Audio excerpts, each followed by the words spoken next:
Saldo has appeared again, the surviving collaborator from Kherson region, a traitor to Ukraine.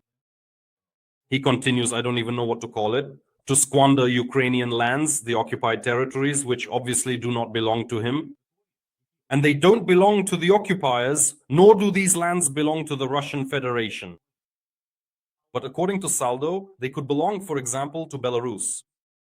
Or to Lukashenko? What happened? The Center of National Resistance has published some very interesting information regarding the fact that the collaborator Saldo proposed, as you can see, to give part of the Kherson coastline to Belarus for so-called resorts. Next, let's get to the heart of this news. The occupation head of the Kherson region, Saldo, announced his readiness to grant Belarus a portion of the Azov Black Sea coastline, supposedly for the construction of sanatoriums and recreation centers, describing the area as an ideal place for resort development. According to the collaborator, the parties have already discussed transferring sections of the shoreline, but as stated by the Center for National Resistance, this is a direct declaration of intent to dispose of Ukrainian land and involve a third country in its control. And now, let me provide a quote from the Center for National Resistance. Here's how they see it. The territories will be used as dual-purpose facilities. Logistics bases, closed checkpoints, and sites for the deployment of law enforcement units from the Russian Federation and Belarus. This approach allows the Kremlin to control the territory, involve allies, and circumvent international law, effectively creating a military political presence on Ukrainian soil. Kherson region is viewed by the occupiers as a resource zone, where the so-called resort rhetoric serves merely as a facade for strengthening the military and political presence of allied forces. This is a direct example of the systematic use of temporarily occupied territories to advance the strategic interests of the Russian Federation and its allies, with complete disregard for Ukraine's sovereignty. And it should also be noted, friends, that this is not Saldo's first attempt to engage in some kind of redistribution of Ukraine's occupied territories. For example, here's another recent news item. Saldo wants to bring migrants from India into the occupied parts of Zaporizhia and Kherson regions as well. He announced this at the so-called Tavria International Investment Forum, which took place recently. He said that he envisions Indians there as workers in agriculture, which the occupied Ukrainian South is obviously rich in. He also had the rather significant idea to invite so-called heroes of the so-called special military operation to the Kherson region to generously give them land plots to permanently settle them there.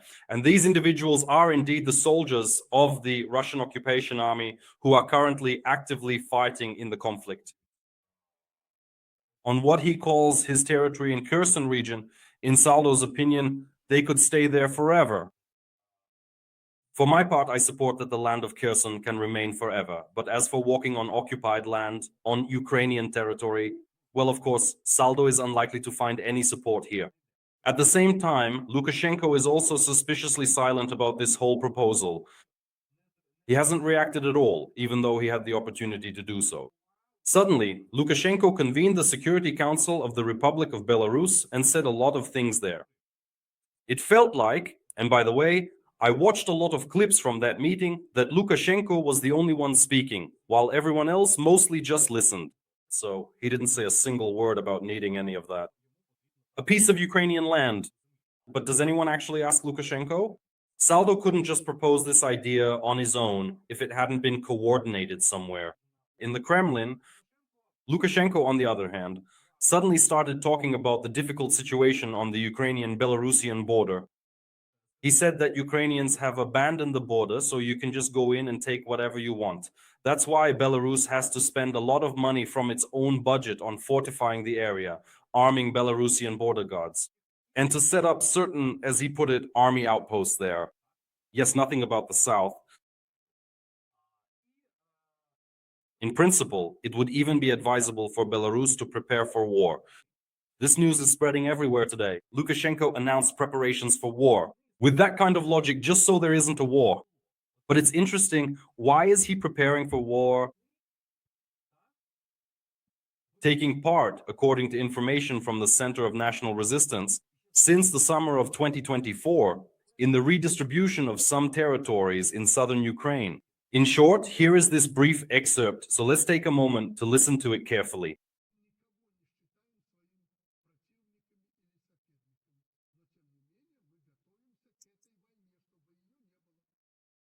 This has been said 1,000 times, and we state it openly and decisively. Our interests are very simple. They do not extend beyond the borders of our country. Everything is within our own state. If we go somewhere, if we negotiate with someone, it is not aimed against third countries. Well, interesting. That was the answer. So Saldo, or perhaps the information from Saldo, never reached Lukashenko's office about what is being offered to him and what he is participating in. In other words, territories outside of Belarus do not interest him. And does he consider the occupied territories to be territories outside the so-called Union State of the Russian Federation? Because if that's the case, then his next speech, which is dedicated to Trump's peace plan and contains a very significant point about the Russian Donbas, can be explained. Which are being conducted in Ukraine, and we welcome them no matter how much some try otherwise. No matter how much they try to diminish Trump's role, he's doing a great job. In this regard, his statement yesterday will not go unnoticed by the people. He wants to end the war, as he says, so that people stop dying. You can make a fuss about this and say whatever you want, but what can you say against what the Americans are doing today? But you see what forces are trying to torpedo it. Even American proposals are being targeted for sabotage in a measured way. An agreement with Ukraine. But what I'm saying is that even if peace is established in Ukraine today or tomorrow, it won't make things any easier for us. They will keep squeezing us further. That's the kind of situation we're in. But, you know, there's an answer for Lukashenko if, God forbid, he makes a mistake and actually follows the path that Saldo is suggesting. The European Union, for example, has announced that it will continue to isolate Lukashenko's regime. And here's a quote from Kaja Kallas, the chief EU diplomat. Belarus is directly or indirectly supporting Russia's war. This is a country that should adhere to the OSCE principles, taking into account the inviolability of borders.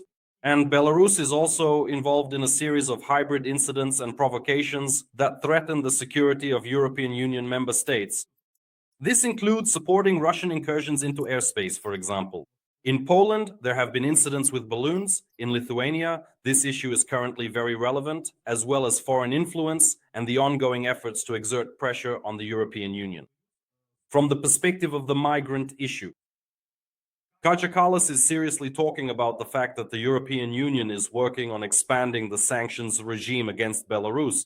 Let Belarus just try to improve something at the Ukrainian-Belarusian border, or if they try to follow the suggestion of the failed collaborator Saldo and head somewhere into southern Ukraine. The response, friends, is obviously already prepared, and it's already on the table.